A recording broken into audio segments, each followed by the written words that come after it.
Around 1159 AD, a mathematician called Bhaskara the Learned sketched a design for a wheel containing curved reservoirs of mercury.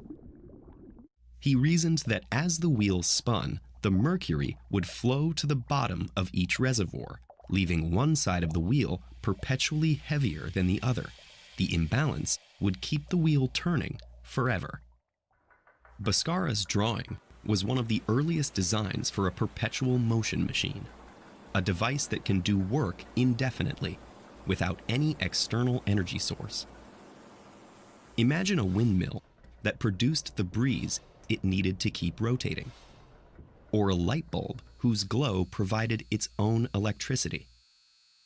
These devices have captured many inventors' imaginations because they could transform our relationship with energy.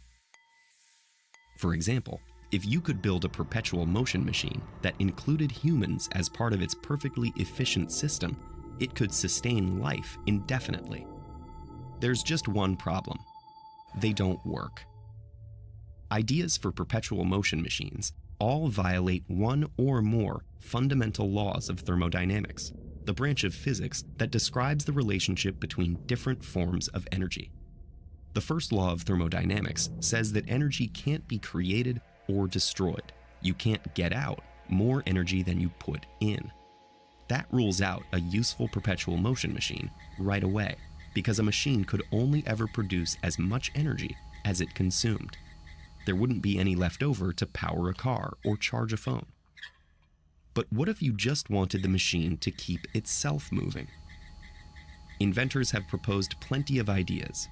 Several of these have been variations on Bhaskara's overbalanced wheel, with rolling balls or weights on swinging arms. None of them work. The moving parts that make one side of the wheel heavier also shift its center of mass downward below the axle. With a low center of mass, the wheel just swings back and forth like a pendulum, then stops. What about a different approach? In the 17th century, Robert Boyle came up with an idea for a self-watering pot. He theorized that capillary action, the attraction between liquids and surfaces that pulls water through thin tubes, might keep the water cycling around the bowl. But if the capillary action is strong enough to overcome gravity and draw the water up, it would also prevent it from falling back into the bowl. Then there are versions with magnets, like this set of ramps.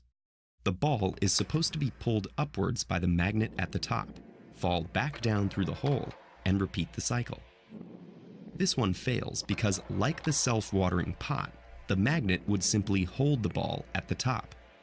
Even if it somehow did keep moving, the magnet's strength would degrade over time and eventually stop working. For each of these machines to keep moving, they'd have to create some extra energy to nudge the system past its stopping point, breaking the first law of thermodynamics. There are ones that seem to keep going, but in reality, they invariably turn out to be drawing energy from some external source.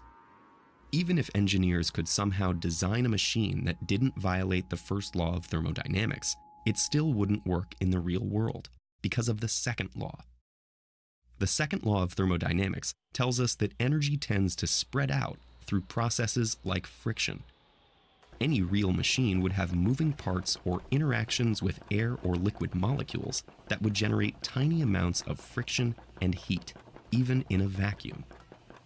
That heat is energy escaping, and it would keep leaching out, reducing the energy available to move the system itself until the machine inevitably stopped. So far, these two laws of thermodynamics have stymied every idea for perpetual motion and the dreams of perfectly efficient energy generation they imply. Yet it's hard to conclusively say we'll never discover a perpetual motion machine, because there's still so much we don't understand about the universe. Perhaps we'll find new, exotic forms of matter that'll force us to revisit the laws of thermodynamics. Or maybe there's perpetual motion on tiny quantum scales. What we can be reasonably sure about is that we'll never stop looking. For now, the one thing that seems truly perpetual is our search.